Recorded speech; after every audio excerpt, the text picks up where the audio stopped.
പ്രിയ സുഹൃത്തുക്കളെ, പുതിയൊരു വീഡിയോയിലേക്ക് എല്ലാവർക്കും ഹാർദവമായ സ്വാഗതം. ഇപ്പോൾ ഞങ്ങൾ നിൽക്കുന്നത് ഗുജറാത്തിലെ ദ്വാരകയോട് അടുത്തുള്ള, അതായത് പോർബന്തറിലാണ് ഈ സ്ഥലം. മാധവപൂർ, മാധവൻ്റെ പുരമാണ് മാധവപൂർ എന്ന് പറയുന്ന സ്ഥലത്താണ്. ഇവിടെ ഭഗവാന്റെ കാലടി പതിയാത്ത ഇവിടെ ഒരു പിടി മണ്ണ് പോലും കാണുകയില്ല. ഈ പ്രപഞ്ചമാകെയും നിറഞ്ഞു നിൽക്കുന്ന സാക്ഷാൽ മഹാവിഷ്ണുവിൻ്റെ പൂർണ്ണ പുണ്യാവതാരമായിട്ടുള്ള ശ്രീകൃഷ്ണ ഭഗവാന്റെ ജീവിതത്തിലെ പ്രധാനപ്പെട്ട കാലയളവ് ചെലവാക്കിയ പങ്കുവച്ച ഭഗവാന്റെ പ്രവൃത്തി മണ്ഡലം, കർമ്മമണ്ഡലമായിരുന്ന ഗുജറാത്തിലെ ദ്വാരകയിലാണ് ഞങ്ങളിപ്പോൾ. അവിടെ ഭഗവാനും ശ്രീകൃഷ്ണ ഭഗവാനും രുക്മിണിയുമായുള്ള വിവാഹം നടന്ന പ്രദേശം.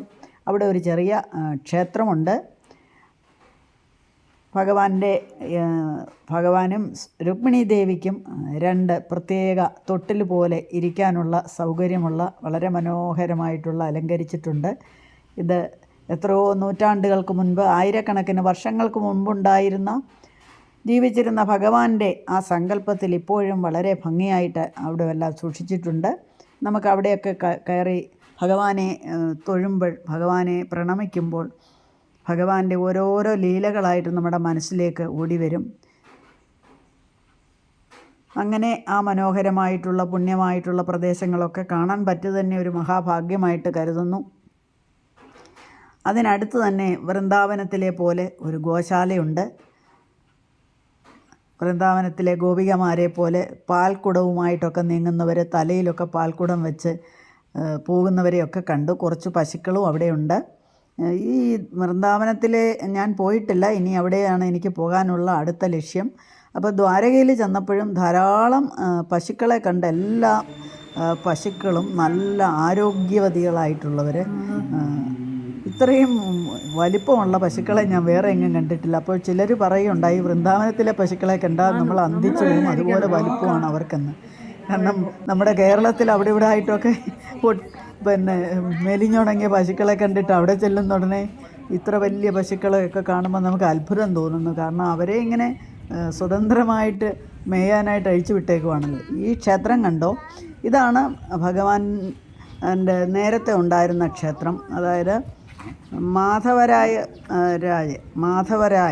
അങ്ങനെയാണെന്ന് തോന്നുന്നു അദ്ദേഹത്തിൻ്റെ പേരിൽ. അതായത് ഭഗവാന്റെ പിന്നീടുള്ള അവതാരമായിട്ട് പോലും അവർ സങ്കല്പിക്കുന്ന ഒരു പുണ്യപുരുഷനാണ്. അദ്ദേഹത്തിൻ്റെ പേരിലുണ്ടായിരുന്ന ക്ഷേത്രമാണിത്. ഈ ക്ഷേത്രമൊക്കെ അധിനിവേശക്കാരുടെ ആക്രമണത്തിൽ തകർന്നടിഞ്ഞുപോയി. പിന്നീട് അത് പുനരുദ്ധരിച്ചൊക്കെ സ്മാരകമാക്കി നിർത്തിയിരിക്കുകയാണ്. അതായത് നമ്മുടെ ഭാരതത്തിലുടനീളം നമ്മൾ സഞ്ചരിച്ചാൽ കാണുന്ന, നമ്മൾക്ക് വേദനയും ദുഃഖവും അതുപോലെ തന്നെ നമ്മുടെ പൈതൃകത്തിൽ അഭിമാനവും തോന്നുന്ന അനേകം പുണ്യമായിട്ടുള്ള സ്ഥലങ്ങളാണ് ഇതെല്ലാം.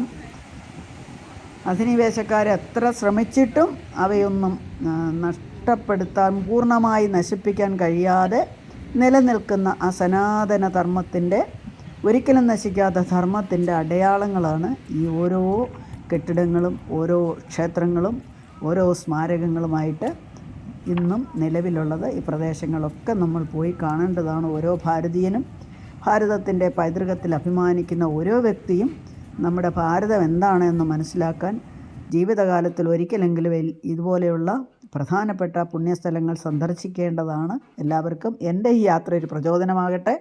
വീണ്ടും കാണാം അടുത്തൊരു വീഡിയോയിൽ. എല്ലാവർക്കും സ്നേഹത്തോടെ നമസ്കാരം.